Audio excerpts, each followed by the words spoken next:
बिनविरोध करण्यासाठी आदरणीय पालकमंत्र्यांनी शेवटपर्यंत मीही जिल्ह्यातील जे प्रमुख नेते मंडळ होतो आम्ही सर्वजण प्रयत्नशील होतो. काही नेत्यांच्या युगोमुळं ही निवडणूक लागली. ज्यांच्यामुळं निवडणूक लागली त्यांना आम्ही आत्ता निकाला दिवशी उत्तर. मला कोणाकोणाचे अर्ज बाकी आहेत निवडणूक लढत कोणामध्ये? सगळ्यांचे अर्ज निघालेले आहेत. एक वगळता नाना देशमुखांचे त्यांचं एक अर्ज राहिलेला आहे. बाकी सगळे निघालेले आहेत. बाकी सगळ्यांनी माननीय पालकमंत्र्यांच्या आवाहनाला प्रतिसाद दिला.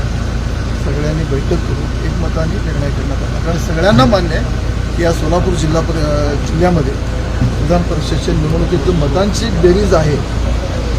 जे भाजपच्या चिन्हावर निवडून आले ते तर आहेच आहेत. त्याला सोडून जे लोक आमच्यासोबत जोडलेले आहेत ह्या सगळ्यांची गोळाबेरीज करतात.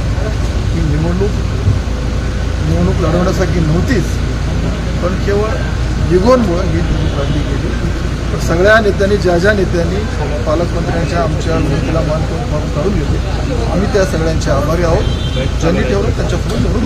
दादा ही निवडणूक पवार आणि गोरे अशीच होणार असं असं वाटतं. कारण पवार 40 वर्षानंतर देखील म्हणजे 40 वर्षानंतर शरद पवार राष्ट्रवादीचं अस्तित्व आहे जिल्ह्यात हे मान्य करतो. किती आहे फॉर्म बघायला म्हणजे अस्तित्व दाखवा शकते. अरे फॉर्म तर कुणी बघू शकतो. 9 जण फॉर्म बघायला अस्तित्व किती लागतं? तुमची निवडून आलेले सदस्य किती? भारतीय जनता पार्टी सहयोगीचे महायुतीचे किती? केवळ बिनविरोध होऊ नाही द्यायचे. केवळ मला काहीतरी महत्त्व यायला पाहिजे अशा भूमिकेने निवडणूक लावलेली आहे. तुमचा महत्त्व किती आहे निकालच्या गोष्टी करणार. दादा संपर्क साधण्याचा प्रयत्न नाना देशमुख यांना वसंत देशमुख यांना संपर्क साधण्याचा प्रयत्न केला होता का नाही? काय चर्चा झाली होती? बघा हे सगळ्याच गोष्टी मीडियावर बोलण्यासाठी स्वतः मी त्यांच्या संपर्क साधला होता. आदरणीय पालकमंत्री साहेबांनी संपर्क साधला होता. प्रयत्न चालू होते शेवटपर्यंत.